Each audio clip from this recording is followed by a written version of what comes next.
정부가 오는 2022년까지 무주택 실수요자에게 주택 100만 가구를 공급하는 등 향후 5년간 추진할 주거복지 로드맵을 발표했습니다. 로드맵에는 청년과 신혼부부들을 위한 지원 대책도 포함됐습니다.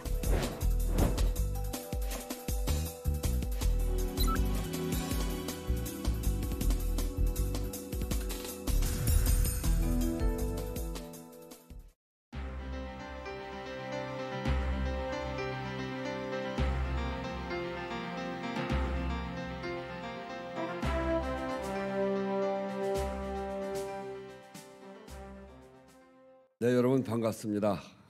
오늘 이 토론회는 뒤에 있는 프랭카드 크기만큼이나 큰 의미가 있는 토론회인 것 같습니다. 정부나 지자체가 마련한 다양한 주거복지 정책이 있음에도 불구하고 필요한 국민들에게 적절하게 전달되고 있지 않고 있다는 점은 정말 마음이 아픈 일입니다.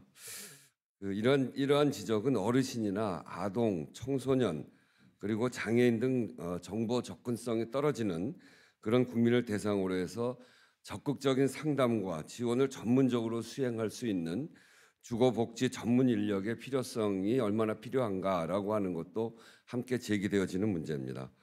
다양스럽게 국토교통부에서 작년 초부터 LH와 주택관리공단이 협약을 통해서 영구 임대주택 단지 내에 주거복지 전문 인력 시범 배치 사업을 추진해서 영구 임대주택에 거주하고 있는 입주민의 다양한 문제 해결에 적지 않은 성과를 내고 있는 것도 맞는 일입니다. 아울러 올해부터 취약계층 주거지원 2.0 정책의 일환으로 비주택 거주민의 공공임대주택 입주 지원 그리고 주거복지 전문 인력을 통한 주거 안정을 모색하고 있는 것도 매우 의미가 있는 일입니다.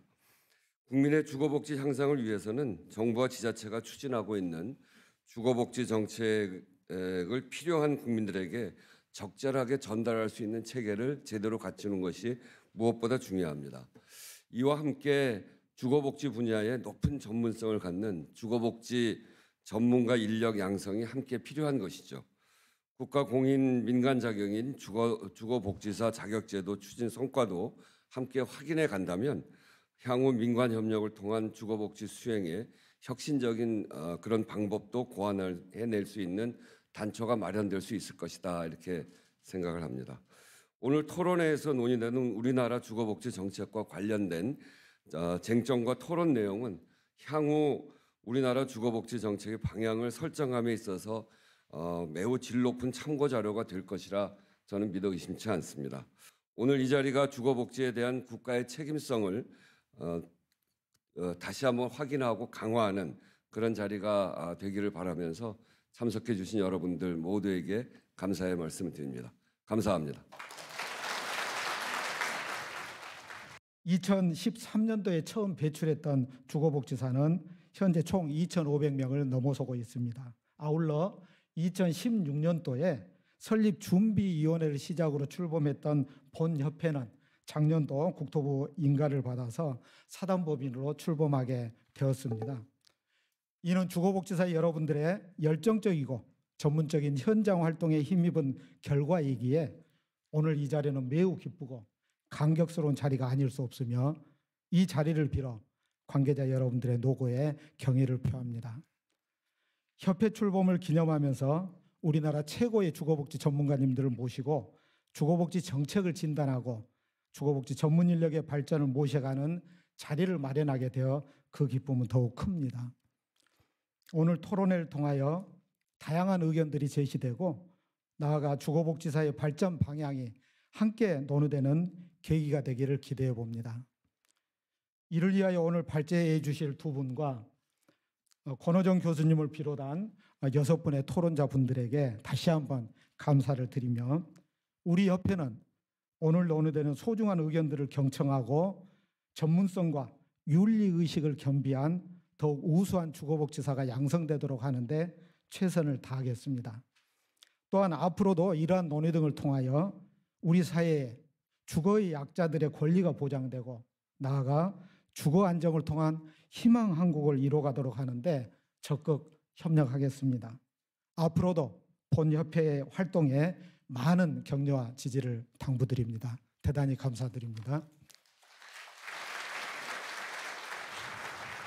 LH가 뭐 하는 데인가 저희들 한번 본질적으로 생각하면 사실 주거복지가 제일 핵심이고, 주거복지를 하다 보면 땅을 마련해야 되니까 신도시 택지개발 사업을 하고 또 이제 주택을 공급하고 그리고 이제 주택을 관리하는 업무를 하는데, 과거에는 사실 임대주택을 공급하는 정책이 주거복지에서 가장 직접적이고 가장 이제 그 효과가 가장 큰 정책이었습니다만, 임대주택을 공급하는 것만으로 저희들의 역할이 다 끝나질 않기 때문에 저희들은 임대주택 공급이 목적이 아니라 그야말로 입주자들이 그 주거 만족할 수 있도록 주거복지를 제공하는 것이 저희들의 본연의 업무가 아닌가 이렇게 생각합니다. 그런 점에서 오늘 주거복지의 정책 방향과 또 주거복지사의 또 역할에 대해서 또 좋은 토론회를 하게 돼서 좀 아주 의미가 크다 이렇게 생각합니다. 오늘 이 자리가 LH가 또 주거복지와 관련돼서 또 새로운 역할을 좀 모색하고 또 새로운 방향으로 발전하는 데도 큰 도움이 되기를 기대하겠습니다. 다시 한번 오늘 뜻깊은 자리 마련해 주신 여러분, 또 함께 해주신 여러분께 진심으로 감사의 말씀을 드립니다. 오늘 논의된 것은 저희들 잘 보고받고 열심히 정책에 반영하도록 하겠습니다. 감사합니다. 우리 여기 계신 분들이 다 주거복지 관련 업무를 하시기 때문에 다 아실 것 같은 내용을 생략을 하고 조금 이제 모르시는 분이 계실 것 같다, 이런 내용 중심으로 발표를 하도록 하겠습니다. 주거복지의 개념인데요. 주거복지의 개념에 대해서 이제 많은 분들이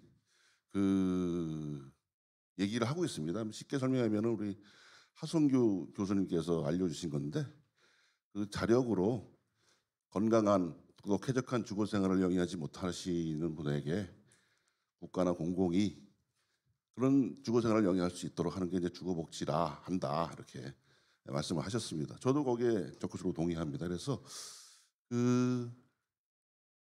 주거복지의 이제 구체적인 그 개념을 잘 살펴보면은 저소득층에 많이 맞춰져 있습니다.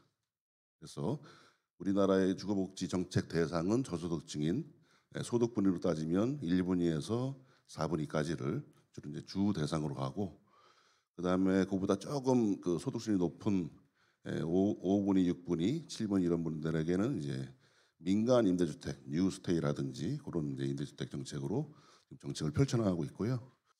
우리나라 이제 주택 보급률이 100%가 넘었습니다. 이제 서울이 약간 100%는 모자라는데, 그러나 이제 인구 1000명당 주택 수가 우리나라가 상당히 좀 작습니다. 지금 한 3, 4년 전 자는데 제가 최근에 보니까 별로 이렇게 많이 달라지지 않았더라고요. 그래서 아무튼 좀 작고요. 그래서 우리나라의 그 주택이 좀 작은 수준이고, 근데 그 주택 수가 많은데 왜 이렇게 집이 없는 사람이 많냐? 그랬더니 어떤 분이 그러더라고요. 집 가진 사람이 많이 갖고 있어서 그렇다. 제 아는 사람은 20채까지 가지고 있는 사람 봤습니다. 아무튼 그 인구 1000명 주택 수가 이제 저렇게 적은 거 보니까 주택이 많이 부족하고요. 그다음에 장기 공공임대 주택이 우리 유인물 했지만 136만 호 정도 됩니다.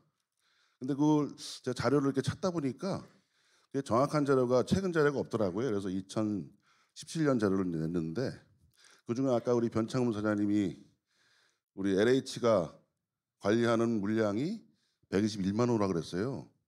그래가지고 보시면은 대충 계산하면 LH의 물량이 한 85% 정도 이렇게 물량을 공급한 게 됩니다. 그다음에 소득 대비 주택 가격이나 임대료 비율을 보면은 선진국에 비해서 월등히 높습니다. 소득 대비 주택 가격이 우리 수도권이 이제 7배가 7배가 넘고요. 그다음에 소득 대비 임대료 수준도 수도권은 이제 30%가 넘는 그런 결과인데, 다른 선진국에서 상당히 높습니다.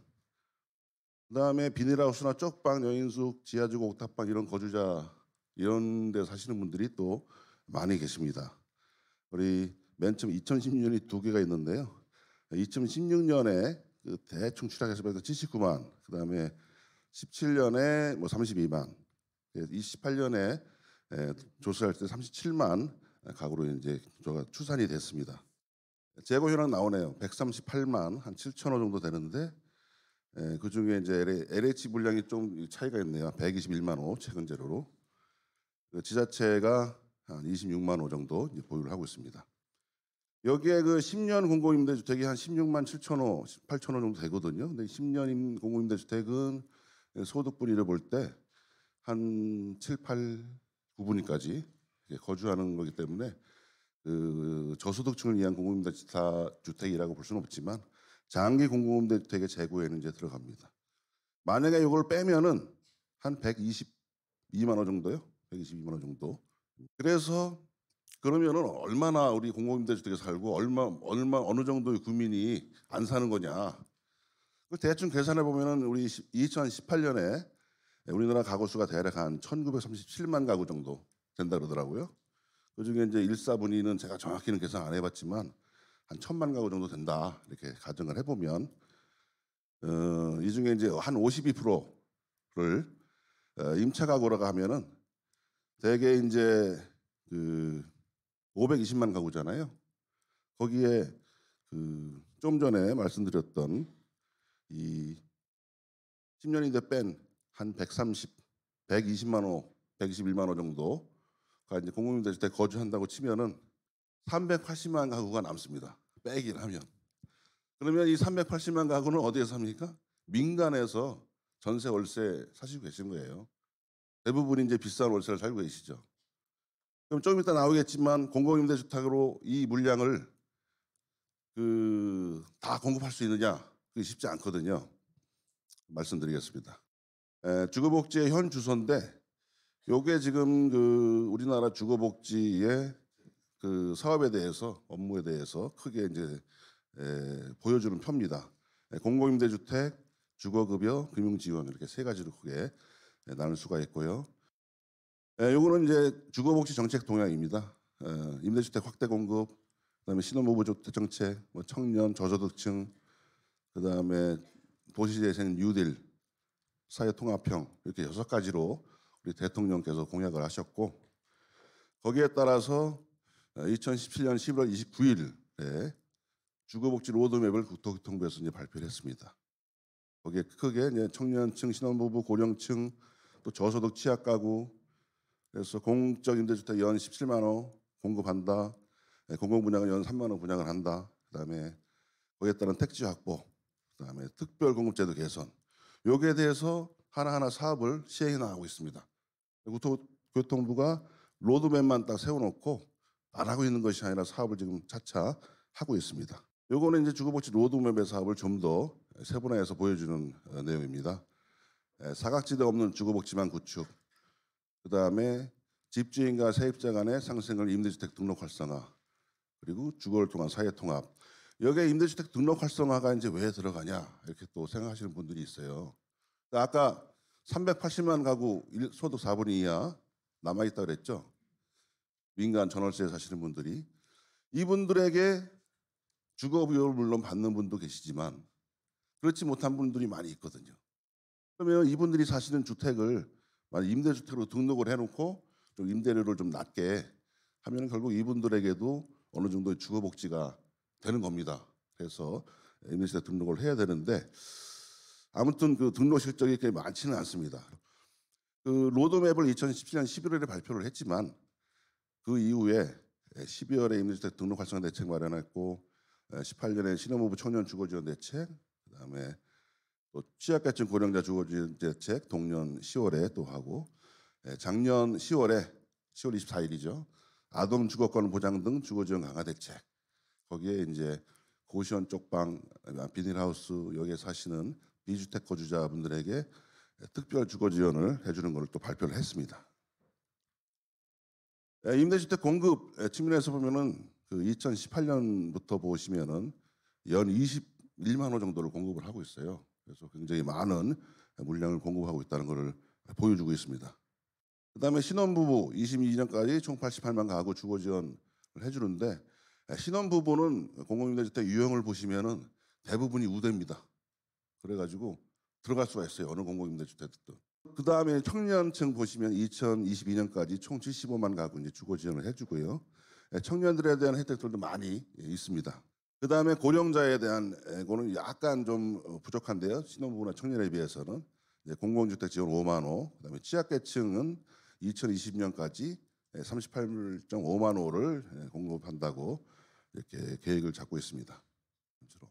이거는 주거복지 전달 체계 관련 내용인데요. 주거복지의 패러다임이 좀 바뀌고 있습니다. 공급 중심의 주거복지에서 수요자 중심, 삶의 질 향상. 그다음에 이니셔티브, 주도권은 이제 주체 이런 거는 중앙 정부 중심에서 지방 정부 중심으로, 그다음에 더 나아가선 지역이나 커뮤니티 중심으로 이렇게 좀 바뀌고 있습니다. 근데 이 바뀌어가는 과정에서 고려사항이 좀 있어요. 우리가 1, 2인 가구가 굉장히 많이 증가하고 있습니다. 17년 기준으로 55.4%, 1인 가구가 28.6%로 좀 있으면 이제 30% 넘을 것 같습니다. 그다음에 고령화 사회 2015년 기준으로 22.8%, 17년 기준으로 13.7%인가요? 25년 기준으로 20%가 넘습니다. 근데 25년 가기 전에 이미 수도권 빼고 다른 지역은 20%가 넘을 것 같아요. 고령화가 지금 20% 넘으면 초고령 사회에 진입하거든요. 상당히 심각해질 수가 있습니다. 뭐 주거도 그렇지만 그 고령자가 아닌 분들이 거기 또 부양하는 그런 문제들도 있고 여러 가지 또 있는데 거기에 대한 대책도 이제 필요한데 우리는 이제 고령자 주택에 대해서 논의가 돼야 되겠죠. 요거는 제가 한번 만들어봤습니다. 2000년에 이제 주거복지라는 그 용어가 이제 처음 나온 게 국토교통부의 주거복지 기획과가 생겼나요? 2000년에 생긴 것 같아요. 그때 2000년에 주거복지 연대도 생기고 그래서 2000년을 기점으로 2015년까지 임대주택이 굉장히 많이 늘었습니다.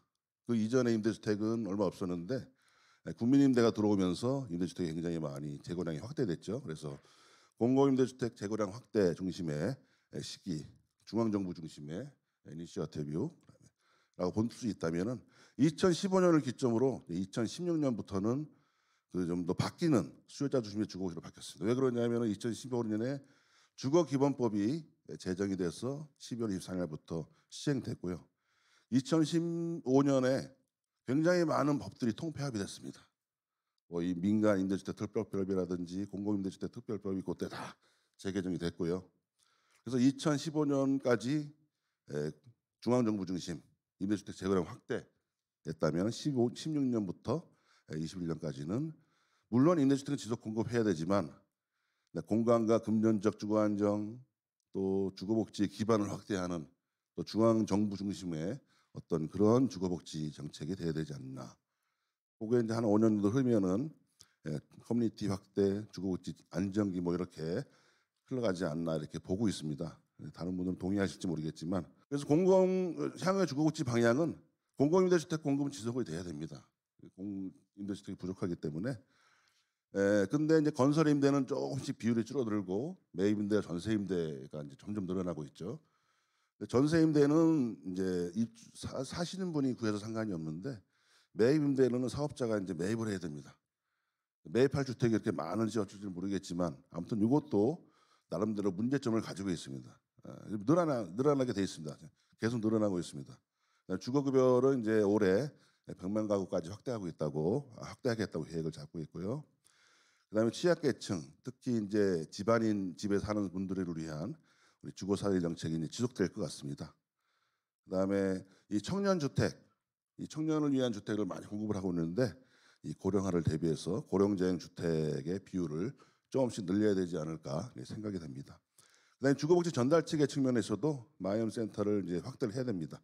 우리 LH에서는 100개소까지 현재 56개소인데 100개소까지 확대하겠다고 그러고요. 그다음에 지자체 주거복지센터 설치를 우리 먼저 설립한 지자체 내지는 LH에서 지원해주고 컨설팅도 해주고 또 교육도 해주고 이런 역할을 좀 해야 되지 않을 필요성이 없나 생각이 됩니다.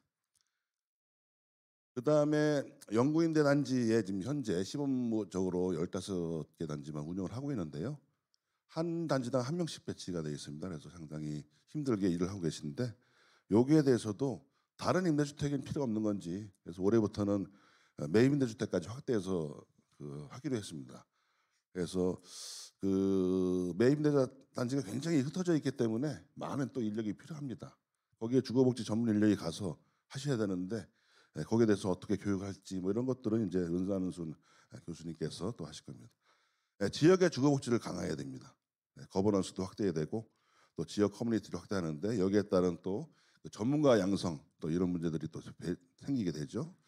그다음에 주거 환경을 개선하는, 그러니까 이 수도권이 아닌 지역에서는 도시에서는 그 리모델링, 그다음에 농어촌에서는 주택 개조라든지 마을 정비용 공공임대 주택 공급이라든지 이런 제도들이 좀 있는데 약간 좀 물량이 많지 않습니다. 그래서 이런 걸 좀 확대해서 하는 것이 필요하지 않나 이렇게 말씀드리면서 이상 발표를 마치겠습니다. 감사합니다.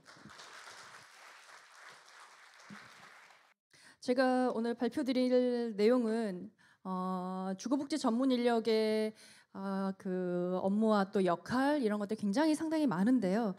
이 모든 것들을 이제 하나씩 지금 정립을 해가고 있는 상황입니다. 그래서 오늘 발표드릴 내용은 실제로 어떤 활동 사례를 통해서 주거복지사가 어떤 역할을 할 수 있고 또 해야 하고 그것을 보다 확대하기 위해서 고도하기 위해서 어떤 과제들이 있는지 이런 내용을 중심으로 소개를 드리겠습니다.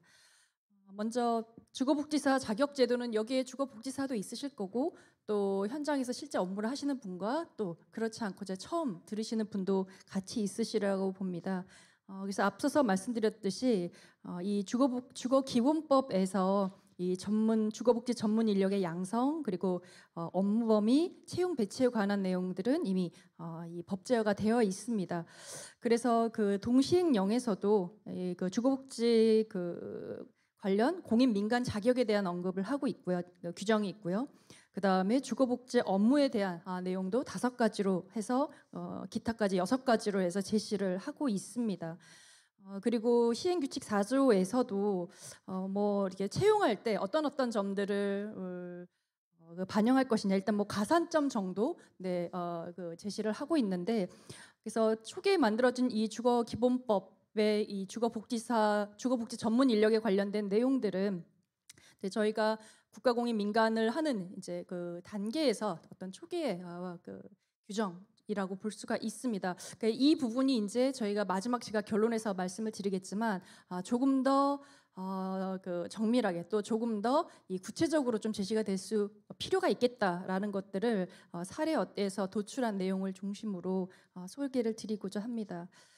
그래서 주거복지사의 주요 업무는 저희가 원래 이제 그 주거복지의 그 개념도 자격을 따신 분은 알겠지만 넓은 의미에서의 주거복지와 좁은 의미에서의 주거복지 이렇게 나누어서 현재 정책은 뭐 좁은 의미에서의 주거복지 그래서 주거 어떤 취약계층을 대상으로 하는 것이 이제 우선적으로 가고 있지만 사실 넓은 의미에서는 모든 전 세대의 전 국민의 주거 안정 그리고 주거 환경의 질에 대한 향상 이런 부분을 목표로 하고 있기 때문에 거기 내용에 보시는 주거복지사의 세부 직무에 보시면 단순히 어떤 그 1, 2분위의 어떤 그 아주 취약한 계층만을 대상으로 하지 않는다라는 것을 보실 수가 있으실 겁니다. 그래서 주거복지의 어떤 실태 조사와 분석을 통해서 대상자를 발굴하고 그리고 이제 구체적으로 그래서 필요한 지원들, 개조 지원이라든지 주거 이동 지원이라든지 그다음 이런 것들을 또 주거복지 네트워크를 구축을 해서 주거복지사 단독이 아니라 뒤에 사례에서도 보시겠지만 굉장히 또 이 협력과 연계를 하는 역할이 굉장히 중요한 또 업무였음을 볼 수가 있습니다.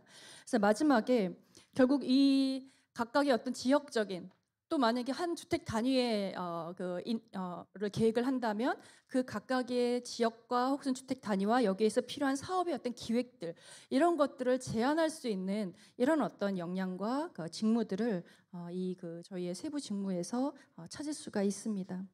그래서 저희가 작년에 2019년도에 국토교통부의 지원을 받아서 공공임대주택에서의 주거복지 전문 인력 배치 시범 사업을 했고 그 시범 사업의 평가 연구를 지금 보고서 마무리 단계에 있습니다. 거기에서의 한 시범 단지였던 한 연구와 국민임대 혼합이었던 혼합단지의 어떤 사례를 중심으로 소개를 드리고자 하는데요. 입주한 지 한 4년차 되는 단지였고 한 2,700여 세대가 입주한 그런 이제 혼합단지라고 보실 수 있습니다. 여기서 이제 기존에 뭐 당연히 아시다시피 부대복리 시설도 있고, 그다음에 그 단지 안에는 종합사회복지관이 단지 안에 있었기 때문에 사회복지적인 어떤 프로그램이 복지관 내에서 이렇게 운영되고 있는 그런 이제 상황이었었습니다. 그래서 이때 이제 3월에 그 LH에 찾아가는 마이홈 센터가 개설이 됐고, 거기에 이제 주거복지사가 1명 배치가 된 상황이었습니다.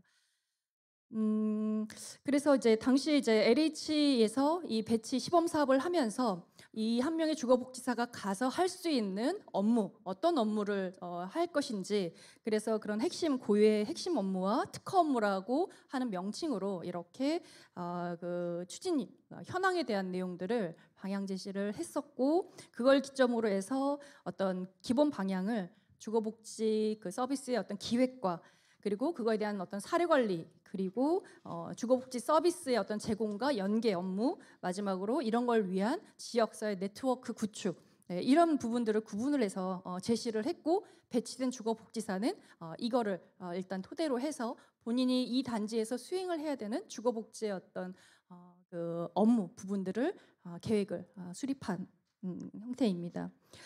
그래서 10페이지 보시면 실제로 이 1명의 주거복지사가 수행한 업무만을 지금 쭉 뽑아봤는데요. 지금 쭉 보시면 알겠지만 저희가 주거복지사 세부 직무에서 제시를 했던 기본적으로 주거 상담에서부터 시작을 해서 지역사회 네트워크 홍보까지 전부 다 굉장히 많은 그 사실 9개월이라고 하는 그 시간이었었는데, 많은 부분에 있어서 주거복지사로서의 어떤 역할 업무를 수행을 볼 수가 있었습니다. 특히 이제 제일 마지막에 보면 이 단지는 특화 사업으로 무엇을 했냐면 그 주거복지사의 그 업무 중에서 공동체 활성화 지원 서비스, 이거를 어떤 요 단지의 특화 사업으로 계획을 짜서 그것을 수행한 그런 이제 그 사례라고 볼 수가 있겠습니다. 그래서 과연 어떤 효과가 있었는지를 이걸 이제 저희 옆에서 직접 지켜보기도 했지만, 실제 주민의 입으로 또 거기에 함께 협력을 했던 유관기관의 어떤 그 목소리로 정리를 해봤습니다. 자세한 내용 보시면 아시는데 대부분 긍정적이었다는 걸 보실 수 있으실 거예요. 그래서 맞춤식 프로그램에 참여한 주민은 당연히 뭐 프로그램에 대한 만족도 이런 거 높고, 아까 전체 주민을 대상으로 했던 예술장터 주민들도 보면 여기에서 거기 뒷페이지에 있는 표를 보시면 이런 프로그램에 대한 참여 의미에 따라서 이웃관계에 대한 만족도가 달랐던 것을, 즉 공동체 그 프로그램에 한 번이라도 이상이라도 참여한 분은 이웃관계 만족도가 유의미하게 높다라는 것을 볼 수가 있었습니다.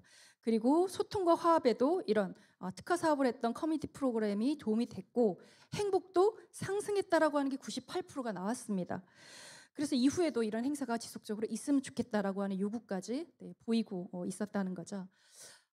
그래서 이 조사가 총 3번이 있었었는데, 이 전체 조사는 시범단지 저희 15개를 전체적으로 해서 지금 분석을 하고 있습니다. 근데 이 단지에서의 어떤 결과를 보면 결국은 주거복지사가 배치되고 난 후에 주민들의 활동이나 모임의 기회나 이런 것들이 훨씬 많아졌다. 그리고 그것이 이웃을 서로 더 알고 이해할 수 있는 기회가 되었다. 그리고 이런 기회들이 결국 주민 간의 어떤 화합에 도움이 줄 것이다라는 그런 어떤 의견이었었습니다. 저희가 또 궁금했던 것은 유관기관, 특히 사회복지관과 관리사무소의 어떤 의견이었었는데, 여기에서도 보면 처음에 제가 가자마자 저도 그랬고 다른 분도 그랬지만 받은 질문이 도대체 사회복지와 주거복지가 뭐가 다른데요? 이런 게 저한테 하셨던 그 복지관장님의 첫 질문이었었습니다. 결과적으로 쭉 하고 나서 여기 평가를 보시면 분명히 주거복지 업무가 달랐다. 그동안 우리가 제공하고 싶었지만 하지 못했던 부분들, 예를 들어 상담에 있어서도 주거 금융에 대한 상담이나 주거 이동의 상담이나 주거복지 서비스에 대한 다양한 프로그램들이 있는데, 연계도 있는데 그런 부분은 굉장히 우리가 하기 어려웠던 부분이고 필요했던 부분이라고 생각한다. 그래서 이 단지 사례의 경우, 복지관의 경우에는 그 부분에 대한 어떤 중요성을 굉장히 강하게 말씀을 하셨습니다. 공동체 활성화 특화 사업에 대해서도 결국은 뭔가 종합적으로 이 주거복지사에 의해서 이루어졌다라는 점이 어떤 프로그램 중심의 복지관의 어떤 것과는 또 달랐다라는 이야기들을 그 평가를 통해서 그 말씀을 하셨었습니다.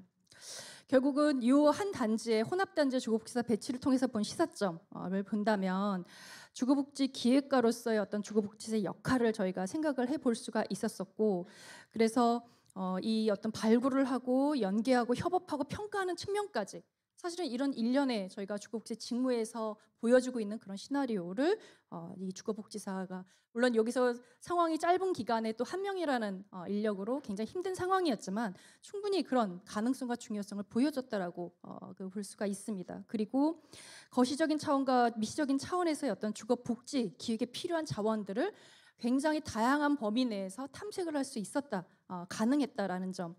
그리고 이 사회복지관에서도 평가한 내용이지만 주거복지사의 역할, 중요성에 어떤 공감하는 계기가 되었었고, 그 다음에 시너지 효과가 분명히 다른 분야의 복지 업무와 있다라고 본다라는 점이 이제 지적이 되었었습니다. 그래서 관리사무소 측면에서도 마찬가지로 임대주택 주민을 위한 주거복지와 관리사무소의 어떤 역할 이런 부분에서 이번 특화 사업을 통해서 굉장히 많은 그런 역할에 대한 중요성과 그 주거복지사의 역할을 깨닫게 되었다라고 하는 그런 이제 계기가 되었다라고 하는 부분. 또 일부에서는 우리 관리소에서 어떤 역할을 더 해야 될지, 어떤 역할이 더 필요한지 이런 계기가 되었다는 부분을 이야기를 했습니다. 그래서 기대 효과를 때문에 사실 이거보다 더 많은 기대 효과를 지금 저희 작년 그 사업단의 사고는 연구에 보고서에 담길 건데요. 그 중에서 이 단지와 관련된 것들 3가지만 조금 뽑아봤습니다. 어쨌든 이 주거복지사라고 하는 전문 인력을 통해서 저희가 추구하고자 하는 전달하고자 하는 정책의 그런 프로그램의 서비스를 극대화할 수 있을 거다. 그리고 이 맞춤식의 각각의 어떤 이 상황에 또 그 주거 취약계층의 어떤 그 서비스를 맞춤식으로 실현하는 그런 역할자로서 충분한 굉장히 중요한 역할을 할 것이다라는 점이고요. 그리고 사회적인 비용 감소가 기대된다. 그래서 여기서는 지금 한 3가지 뭐 사회적인 돌봄의 비용이라든지 그 다음에 공동생활상의 민원이나 이런 각종 민원에 있어 소모되는 어떤 인력, 그래서 고유의 업무를 하지 못하는 예를 들어 관리소 직원 같은 경우에 특히 그런 부분이 굉장히 많죠. 그래서 이런 부분에서 비용 감소가 기대된다. 그래서 아마 구체적인 데이터와 자료들은 이후 저희가 2월에 나오는 보고서에서 보시게 될 것 같습니다. 소개를 드리도록 하겠습니다. 마지막으로 공공임대주택의 주거 환경의 어떤 질 향상, 즉 의식에 대한 부분과 이런 주변에서의 어떤 이미지에 대한 부분들, 이런 부분들이 상당히 중요한 또 효과 중에 하나지 않을까라고 생각을 합니다.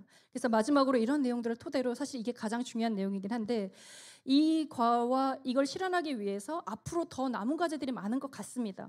일단은 주거복지 기본 주거 기본법에 들어가 있는 현재로서는 이거 주거복지 전문 인력에 대한 배치가 채용 배치할 수 있다라고 되어 있는데 의무 배치 규정으로 가야 된다라는 부분이고요. 그래서 그거를 위해서 어떤 단위 우선순위 어디에 어떤 단위로 이 주거복지사를 의무 배치할 것인지 이거에 대한 그 부분이 구체적으로 나와야 될 것 같습니다. 그 중에 일부는 아마 2월 보고서에서 제시가 될 것으로 기대를 합니다. 그래서 이걸 실제로 단지에서 활동을 했을 때 필요한 사업비라든지 결국은 재원이거든요. 네, 그래서 이런 재원 확보를 할 필요가 있다. 이런 부분에서 아까 이제 우리 우 의원님 가셨는데 이런 부분에 대한 것에 목소리의 힘을 높여주셔서 우리 국토부와 함께 그 재정 지원 부분에 있어서 확보를 할 수 있게끔 도움을 주셔야 되지 않나 생각을 합니다. 3번째, 4번째 역할 정립과 기준 이 부분은 어떤 이번 시범사업 국토부의 시범사업을 통해서 일정 부분은 또 나올 예정이기 때문에 그 표준화와 그다음에 매뉴얼 제공 부분들 현장에서 실제 필요하다는 요구가 높았기 때문에 이런 부분들이 또 지금 고도화되고 있고 또 필요하다라고 볼 수가 있습니다. 그리고 마지막으로 주거복지 전문 인력의 활동 분야가 조금 더 구체적으로 그리고 다양하게 구축이 돼야 된다.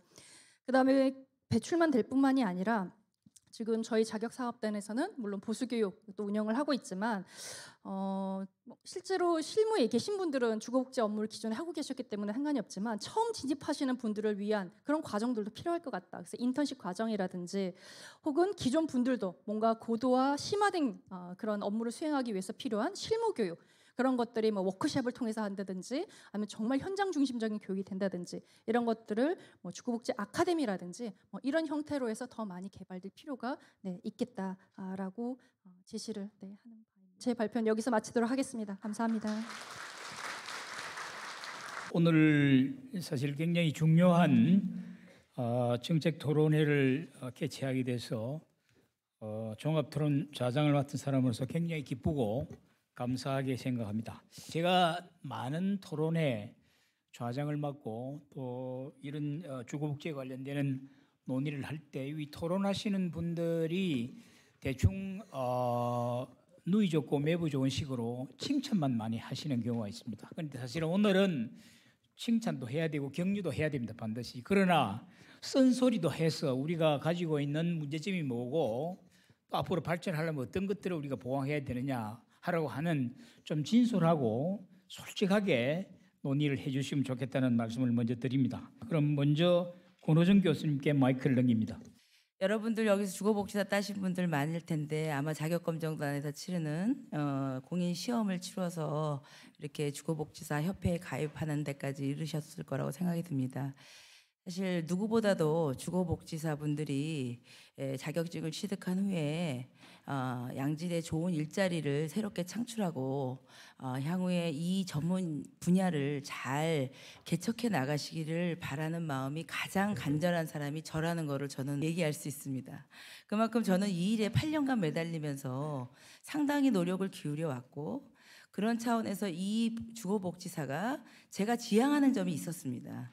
지향하는 점에 있어서 여러분들이 오늘 우리가 지금 뭐 말씀하셨지만 공공임대주택에서 주거복지 전문 인력 배치에 대한 뭐 효과성 평가도 제가 책임을 맡고 지금 연구를 하고 있지만 그렇게 취약계층을 대상으로 하는 주거복지 서비스라는 게 우선인 것은 사실이지만 사실은 제가 지향하는 점은 앞서서 다른 분도 언급해 주셨던 직무능력 표준이라는 걸 제가 재작년에 또 우리 주거학회에서 개발을 하면서 이게 민간 영역 또 공공 영역 그다음에 제3섹터의 영역에서 산업으로 발전할 수 있는 부분에 대해서도 굉장히 중요하게 생각을 하고 있었고 그렇기 때문에 주거복지사라는 자격증을 취득한 사람은 취약계층의 주거 문제를 해결하는 사람이다라는 이런 이퀄 관계를 절대로 만들지 말아달라고 부탁드리고 싶습니다. 이게 그렇게 된다는 것이 여러분들이 앞으로 가시는 앞으로의 길도 일자리에도 결국 플러스가 되지 않습니다. 그래서 앞으로 이 한국주거복지사 협회가 현재 제가 알기로는 아까도 말씀드렸듯이 2,556명의 주거복지사 자격 취득자가 있는데 현재로서는 제가 뭐 들은 바에 의하면 300~400명 정도가 회원으로 가입돼 있는 걸로 알고 있고 그것이 어떤 특정 기업에서의 그 어떤 구성원으로서만 중심으로 이끌어 간다면 한국주거복지사 협회가 다른 어떤 그 자격증을 취득한 사람들도 나도 여기 들어가면 내가 할 수 있는 어떤 분야에서 이 전문 인력으로서 활동할 수 있는 정보나 아니면 서로 간에 옹호 집단으로서 역할을 해주겠다 이런 느낌이 들어야 많은 사람들이 협회에 가입할 것이고 그래야 협회가 이렇게 활성화되고 그럼으로써 좋은 어떤 직업으로서 자리를 잡지 않겠습니까? 그런 면에서 이제 겨우 1년이 지났기 때문에 당연히 이제 이렇게 시작한 거는 그것만도 괄목할 만하다고 생각하고 굉장히 수고하셨다는 칭찬과 그 노고의 격려를 드리면서 또 한편으로는 그러한 면에서 조금 더 확장된 모델의 주거복지 서비스로 접근해 주셨으면 감사하겠다는 말씀과 그런 마인드로 많은 회원들을 확보하셔서 옹호 집단으로서의 역할을 잘 하셨으면 좋겠다는 말씀 드리고요. 이만 말을 마치겠습니다. 감사합니다. 제가 예전에 그 어느 대학에 특강을 하러 갔어요. 주거복지 강의를 하러 갔는데 이제 주거 환경학과 학생이었던 것 같은데 손을 들고 질문을 하더라고요. 주거복지사가 되면 좀 안정적인 뭐 직업이나 뭐 자기 전망을 세울 수 있겠습니까? 이렇게 질문을 하는데 사실 좀 저도 자신이 없더라고요. 이렇게. 그래서 그러면서 드는 생각은 결국 뭐 아까 뭐 산업으로 말씀을 하셨는데 저는 개인적으로 주거복지에 대한 전망을 밝힐 수 있는 뭔가 일자리와도 굉장히 많은 관련성을 갖고 협회가 앞으로 활동을 했으면 좋겠다라는 생각이 있습니다. 그러니까 현재 주거복지사 협회 구성원들의 어떤 결사체로서 의미도 있지만 또 한편으로는 주거복지의 뭐 첫 번째 발제에서 뭐 패러다임이라는 얘기가 나왔지만 주거복지의 패러다임을 바꿔나가는 좀 선두주자라고나 할까요? 그런 식의 역할, 어떤 사회적인 역할 이 부분도 우리가 좀 고민을 해야 되는 건 아닌가라는 생각이 듭니다. 예를 들면 지금도 그렇지만 그 임대주택을 공급을 많이 하는데 역할을 두는 분에 비해서 서비스를 제공하고 입주민을 지원하는 역할을 하는 분들의 노고와 고민은 상대적으로 많이 그동안은 인정을 못 받았어요. 오히려 공급을 많이 하는데 역할을 둔 분들이 더 많은 사회적 인정을 많이 받았다고 생각이 듭니다. 이제 그런 관계들을 역전시켜 나가서 그 말씀 나온 뭐 커뮤니티라든가 서비스라든가 이런 부분들이 굉장히 중요한 영역으로 자리 잡게 해야 되는데 이걸 누가 할 것이냐. 저는 그게 협회가 선두주자가 돼야 된다라는 생각이 있습니다. 그런 의미에서 저는 앞으로 협회의 역할에 대해서 굉장히 많이 관심을 갖고 또 기대를 하겠다라는 말씀을 드리고요. 미약하나마 당부 말씀을 드립니다. 저는 그런 것 같습니다. 이 주거복지센터는 우리가 어느 그 집을 갈 때 제일 먼저 이렇게 뭘 누르죠? 초인종 누르죠. 옛날에는 이 좀 아까 우원식 그 의원님 뭐 얘기하는 것처럼 집 걱정, 전월세 걱정 이렇게 많으신 분들이 그 이분들이 진짜 찾아가서 누르는 이런 고통, 이런 그 내가 갖고 있는 하고 싶은 이야기들 이런 것들 주거와 관련돼서 그 건의하고 싶고 내 문제를 해결해 줄 수 있는 곳 이것을 찾아가서 누르는 초인종 같은 게 저는 주거복지센터라고 생각합니다. 적어도 그 이전에는 80년대, 90년대까지만 해도 그런 초인종이 없어서 어떻게 되죠? 뭐 대체로 뭐 아스팔트나 길거리나 막루가 그런 역할을 했다는 좀 생각을 좀 합니다.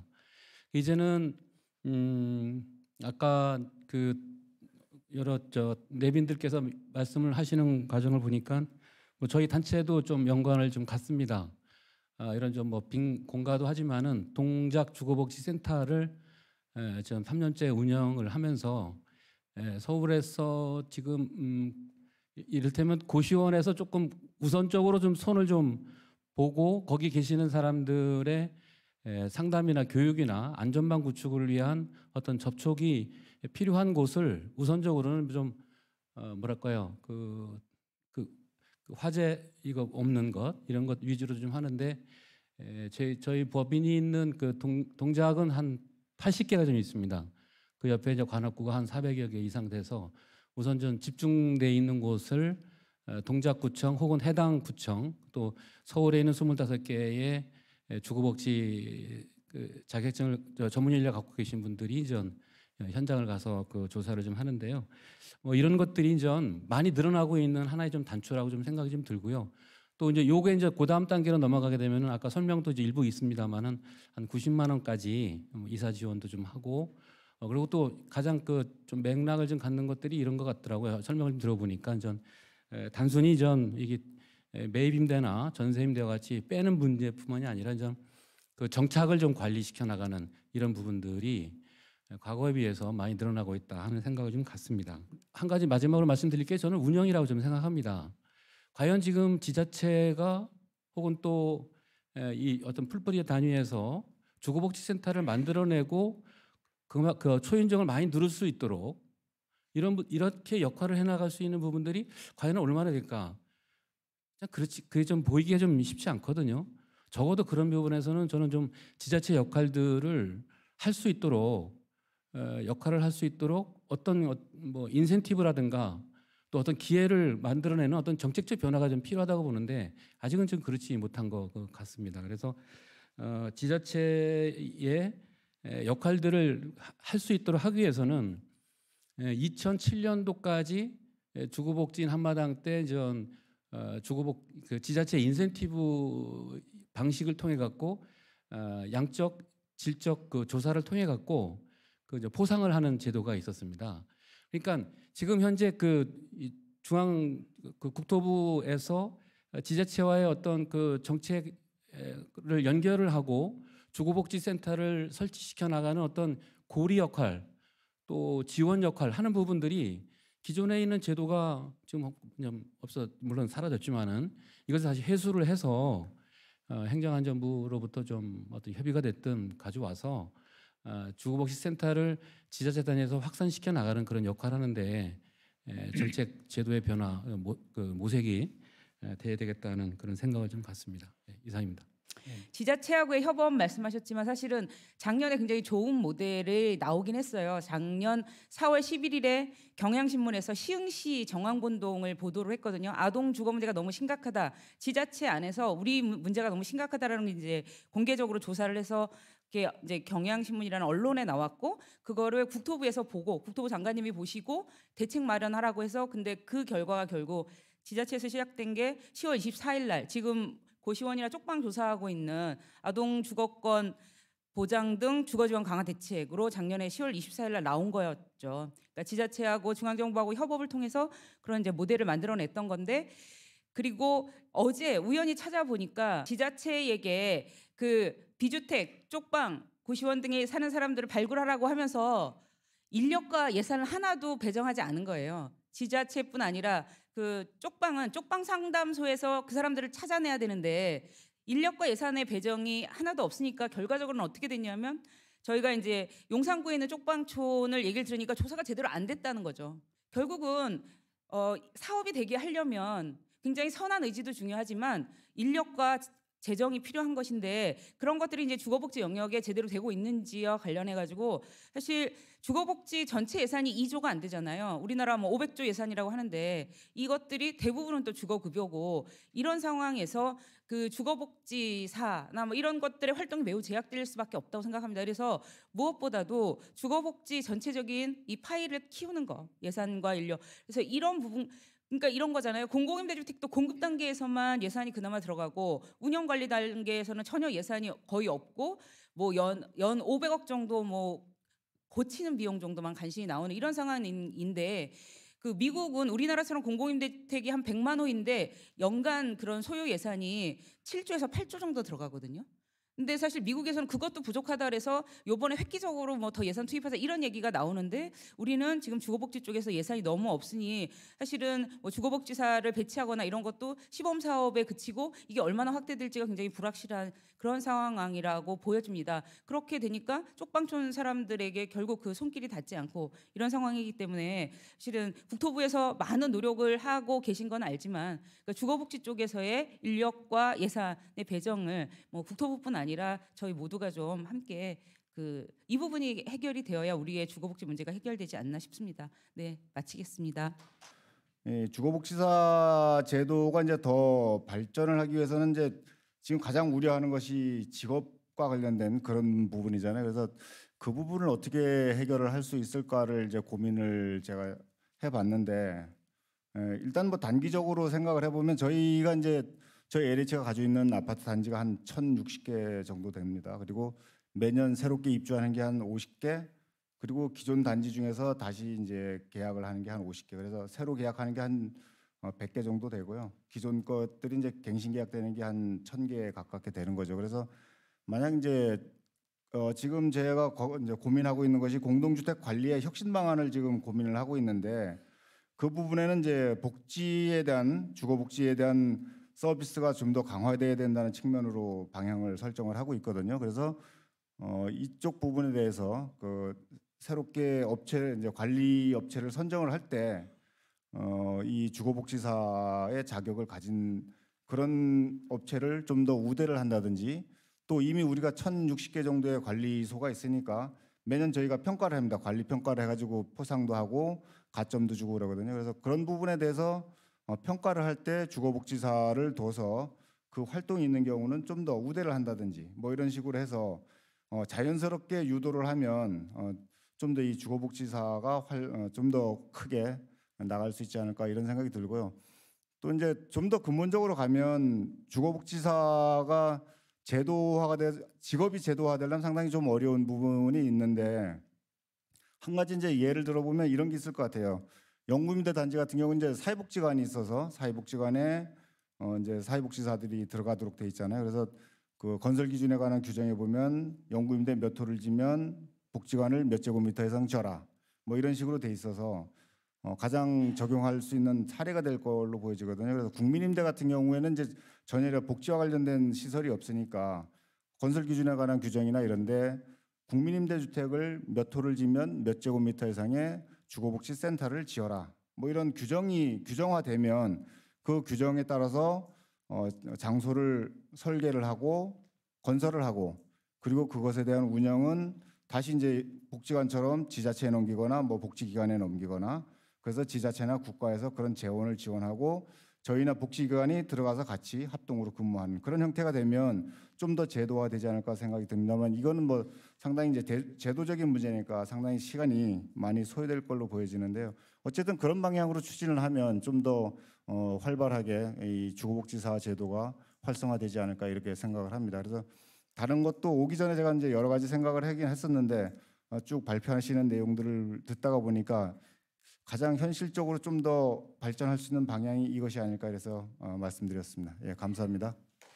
저희가 작년에 주거복지사를 좀 활성화시키기 위해서 작년에 영구임대주택이 15개 군데에 주거복지 전문 인력을 배치를 하고 거기에서 이제 유형화라든지 주거복지사가 하면 될 업무에 대해서 포준화라든지 그런 작업을 했습니다. 올해 일단 올해는 저희가 그 전국의 그 매입 임대주택을 중심으로 해서 번역본로에서 15군데를 그 주거복지 전문 인력을 배치를 할 예정이고요. 그 경우에 이제 10개 군데에 2명씩 해서 한 20명 정도를 추가적으로 좀 배치를 할 계획입니다. 이분들이 이제 전국에 있는 이제 매임대라든지 번역본로 있는 매임대라든지 전세준대에 입주하신 분들을 정착 지원이라든지 주거복지라든지 이 부분을 좀 제공을 하는 걸로 저희가 일단 계획을 하고 있습니다. 지금 일단 주거복지사라는 게 저희가 이제 기존에 저희가 주택 공급이 사실 주였었는데요. 그 부분에 대해서 이제 복지 부분으로 주거의 질을 이제 중심으로 해서 넘어가는 패러다임의 전환이 되면서 그런 전환기에서 저희가 첫 번째로 했던 것 중에 하나가 사실 주거복지사였고요. 어떻게 보면 저희가 이제 주거의 질을 중심으로 해서 이제 정책이라든지 그런 부분이 진행되는 것에 대해서 상징적인 존재라고 할 수 있습니다. 또 저희가 공인하고 관리하고 있는 저희 국가공인민간자격증이고요. 그런 만큼 저희가 좀 책임감을 좀 가지고 이 부분에 대해서 일자리라든지 사실 많은 부분에서 지금 말씀하시는 것처럼 일자리가 좀 가장 중요한 것 같은데 그런 부분을 좀 확보할 수 있도록 저희가 뭐 기재부라든지 여러 가지 뭐 지자체라든지 그런 부분에서 저희가 일단 회의라든지 협의를 좀 진행을 하고 있습니다. 그 관련해서도 저희가 그 주거복지센터를 확충하기 위해서 저희 노력을 하고 있는데요. 올해는 특히나 저희가 좀 주거복지센터 확충을 위해서 좀 적극적으로 노력을 할 생각입니다. 그 과정에서 지금 앞서 말씀하신 것처럼 여러 가지 인센티브라든지 그런 방안도 좀 제공하는 방안도 저희가 고민을 하고 있고요. 그런 부분에서도 주거복지센터가 설치되어 있느냐 안 되어 있느냐에 대해서 여러 가지 저희가 그 부분을 가지고 판단해서 아무래도 주거복지센터가 설치되어 있는 경우 같은 경우에는 주거복지 제공이라든지 이런 부분에서 여러 가지 용이한 부분도 있고 또 여러 가지 확대될 가능성이 있기 때문에 그런 부분에 대해서 좀 가점을 줘서 평가라든지 좀 진행을 할 계획입니다. 그런 인센티브 제공을 해서 저희가 일단 그 주거센터가 여러 군데 확충될 수 있도록 할 계획이고요. 또 저희가 그 지자체에서 처음 주거복지센터를 만들다 보면 아무래도 여러 가지 부분에서 그 과정이라든지 절차를 잘 모르게 됩니다. 그래서 저희가 그 부분에 대해서 좀 적극적으로 좀 지원해서 주거복지센터를 좀 설치할 수 있는 그 부분을 지원할 계획인데요. 그 과정에서 저희가 좀 주거복지사라든지 이런 제도를 좀 적극적으로 홍보를 하고 좀 채용이라든지 이런 부분에서라든지 채용 시의 가점이라든지 이런 부분을 좀 강화할 수 있도록 좀 저희가 지자체랑 좀 협의를 좀 진행하도록 하겠습니다. 추가적으로 또 저희가 말씀하신 것 중에서 저희가 또 그 사실 저희 작년에 저희가 10월 24일 대책을 발표하고 저희가 그 지자체를 대상으로 해서 지자체라든지 대상에서 쪽방이라든지 고수에 대해서 저희가 전수조사를 하고 했었습니다. 최은영 박사님께서 말씀하신 것처럼 저희가 조사를 하고 진행을 하고 있는데요. 쪽방 같은 경우에는 사실 지자체에서 조사하지 않고 쪽방 담당소에서 진행을 했습니다. 그리고 이제 오고시원 같은 경우에는 지금 지자체에서 조사를 하고 있는데 지금 현재 저희가 그 전수조사를 할 때는 일단 기본적으로 수요조사 발굴이라든지 이 부분은 사실 지자체 역할이 어느 정도 부분이 필요한 부분이기 때문에 또 역할인 부분이기 때문에 저희가 직접적으로 저희가 작년에 예산을 직접 지원해드리지는 못했고요. 올해 같은 경우에는 저희가 올해도 수요 발굴 사업을 좀 진행을 할 건데 이거 같은 경우에는 주거 상향 사업이라 해서 별도로 저희가 10억 저희 쪽에서 10억을 확보했고요. 지자체에서 또 매칭 비율로 10억을 확보해서 총 20억으로 해서 저희가 그 수요 발굴 진행을 하면서 인력이라든지 좀 그런 부분에서 예산을 좀 활용할 수 있도록 저희가 좀 조치를 했습니다. 아마 올해 1월 말 정도에 저희가 사업 공모를 할 거고요. 참여 관심 있는 주거복지센터가 주로 중심일 텐데 주거복지센터라든지 뭐 지자체 쪽에서 이제 지자체에서 공모를 하면 그 부분에서 좀 사업이 진행될 수 있도록 저희가 할 계획입니다. 저희가 주거복지센터라든지 주거복지 파트에서는 저희 장관님도 사실 크게 관심을 가지고 있는 부분이고요. 또 이 부분에도 저희가 사실 각 지자체를 좀 모아서 그런 부분에서도 좀 저희 장관님께서 또 모아서 또 지자체님하고 같이 좀 회의를 진행하면서 주거복지 쪽 파트에서 좀 많은 좀 관심과 지원을 좀 부탁을 했었습니다. 뭐 아까 소개되었던 것처럼 서한문도 저희 장관님께서도 직접 보냈고요. 저희가 지금 주거복지센터라고 저와 주거복지사 이 두 분이 어떻게 보면 저희가 그 주거복지 전달 체계에 있어서 가장 핵심적인 체력 축이라고 할 수 있는데요. 가장 그 핵심적인 축인 만큼 저희가 좀 책임감을 가지고 좀 활성화될 수 있도록 계속적으로 노력하도록 하겠습니다. 감사합니다. 오늘 협회에서 주최하신 이 토론회 정말 뜻있는 좋은 기회였고 앞으로 이것이 오늘로서 끝나는 게 아니고 앞으로 계속 연속해서 좀 더 구체적으로 우리 모두 지혜를 모아서 좋은 결과가 나올 수 있도록 여러분 협조해 주시면 감사하겠습니다. 대단히 고맙습니다.